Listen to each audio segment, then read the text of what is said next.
Hi, Gentleman's Quarterly, or as I like to call you, GQ. I'm Patton Oswalt. I'm a comedian, I'm an actor, I'm a writer, and today I'm going to break down my top 5 and bottom 5 science fiction films. So here we go.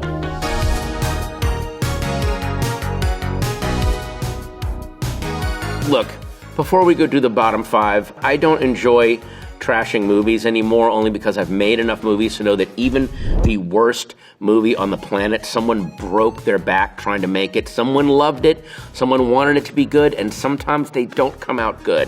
So, A for effort, but your thing sucks, let's trash it, here we go. We will not go quietly into the night.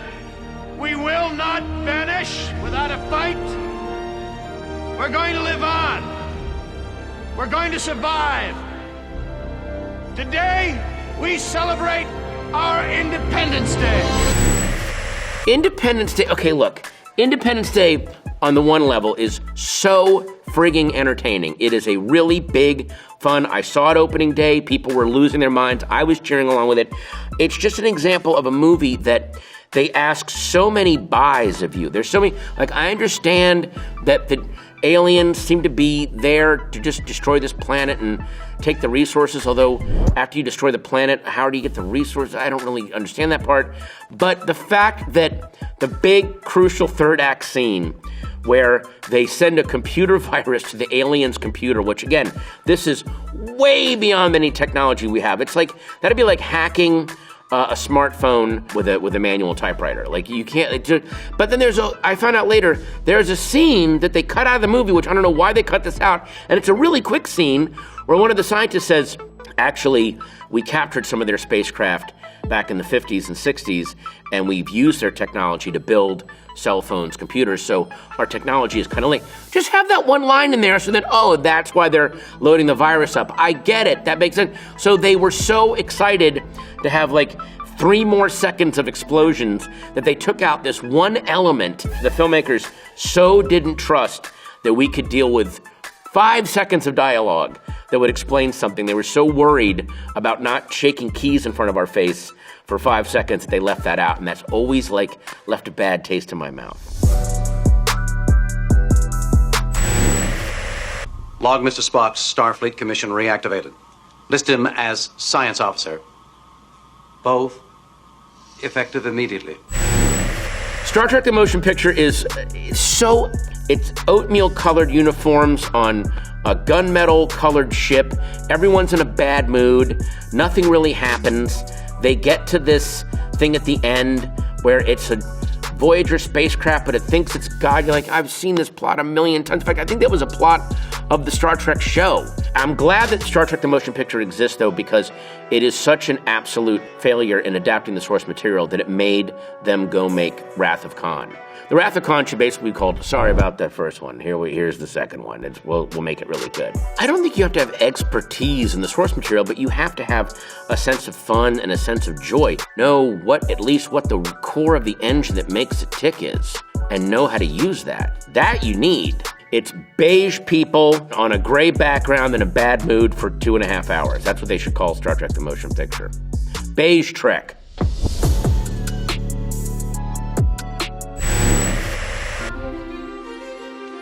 Oh, God.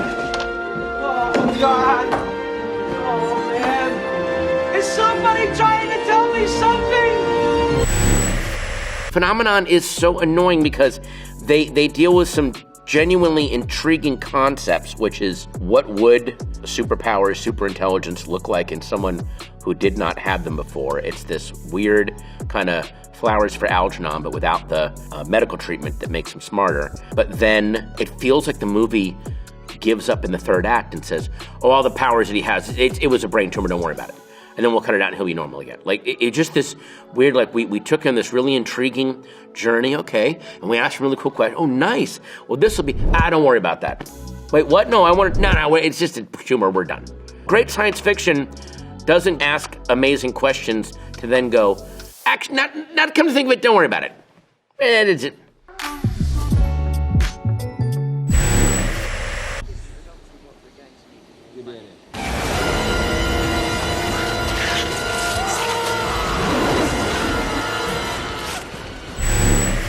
Deep Blue Sea, I don't totally hate Deep Blue Sea because it has a moment that I still won't spoil if you haven't seen Deep Blue Sea, that when I saw it, the packed theater gave the scene a standing ovation. I think you know the scene I'm talking about. However, it's another one of those things with Independence Day where they're asking you for a buy that is so ridiculous if you think about it for more than a second, which is Saffron Burrows' character wants to cure Alzheimer's. Good. Noble effort. So she has found a technique. It doesn't cure Alzheimer's, it slows Alzheimer's. The side effect is, in order to get this slowing treatment, sharks become super intelligent. So to stop Grandma babbling about people that aren't there anymore, our oceans are filled with genius-level killing machines. That does not seem like a good trade-off. And no one in the movie is like, wait, no, you can't. Yes, obviously we want to cure Alzheimer's, but that's insane. What are you doing? They'd be like going, I have invented a scratch-free linoleum, and in the process of doing so, cancer is now airborne and contagious. But the linoleum will never scratch. It's worth the trade-off. It's like, no, it's not worth the trade-off. It's just the weirdest thing to have in the middle of a movie with some really lame special effects, some truly great surprising scenes, and a great last line of dialogue from LL Cool J. So I'm very, very torn by it.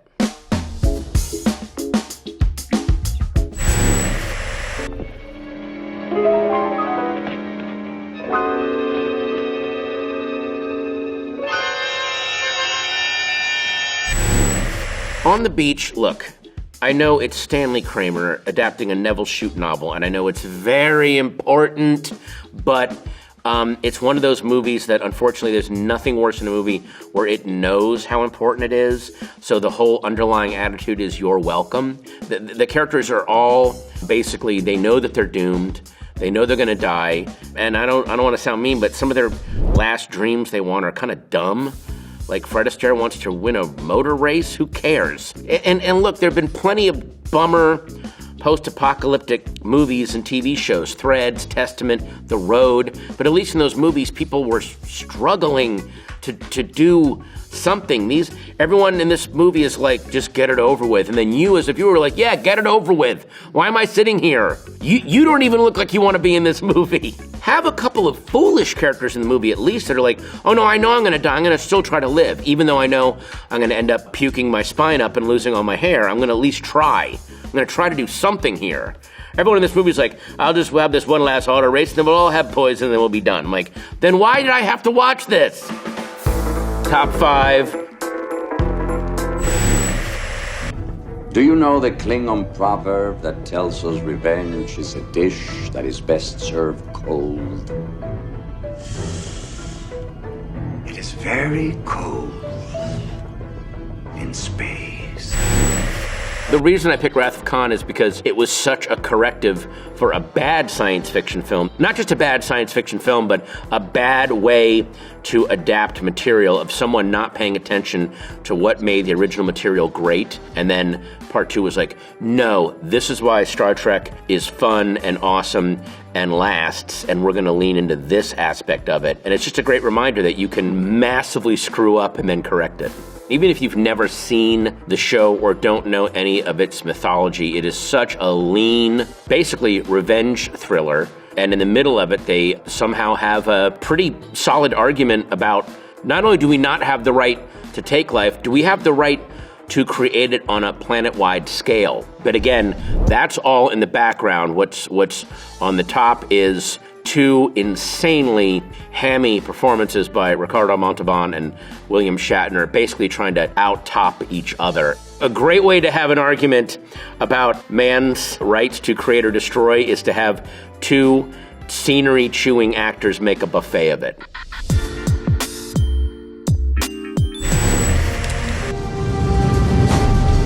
Hasta la vista, baby.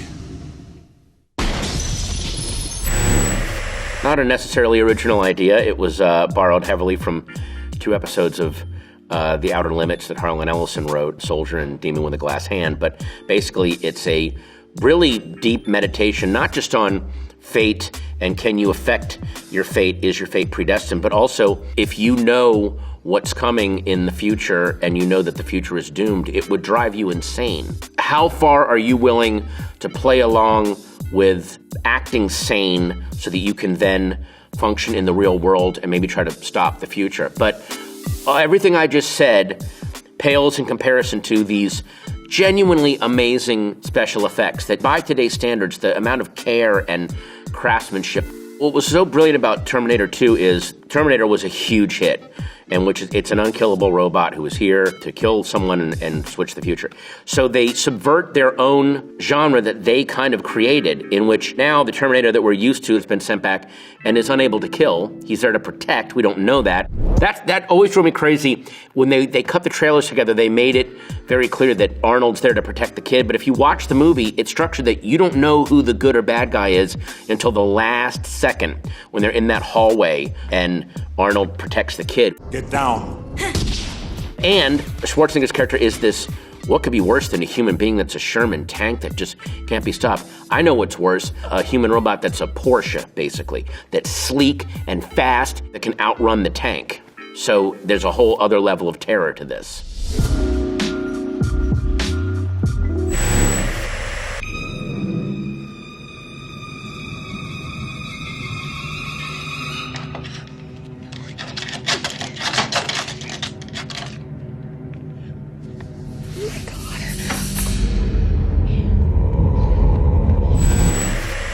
Close Encounters, I rewatched it last year.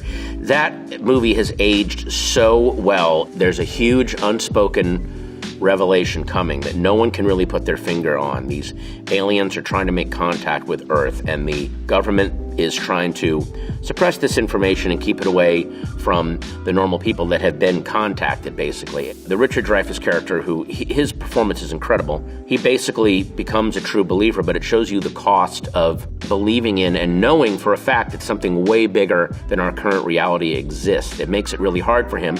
He's a family man. He loves his wife. He loves his kids. But it's hard to take your kids' Little League game seriously when there are massive forces that you know exist that are trying to contact you. You see him withdraw from the world because of what he now knows. And it's so weird how that seems to be happening in both evil and good ways to a lot of people we're living with now. Close Encounters is about the disintegration of a family. Despite all of the big special effects and the wonderful chandelier spaceship and all the lights and all the sounds, there's a tragedy at the center of it. A family is destroyed and the father leaves the planet. It's really difficult as a dad watching that movie now, but seeing how brilliantly it's done, how brilliantly they nail it. The special effects in something like Close Encounters, I think, are more effective now because they have a more genuine sense of wonder, because it's not just a shoulder shrug and, oh, they did it on a computer. They had to figure out how to build these models and integrate them with the film you're watching and make it seem like that's happening. Your sense of wonder matches the character's sense of wonder when they see these things. It truly is something miraculous that they managed to pull off.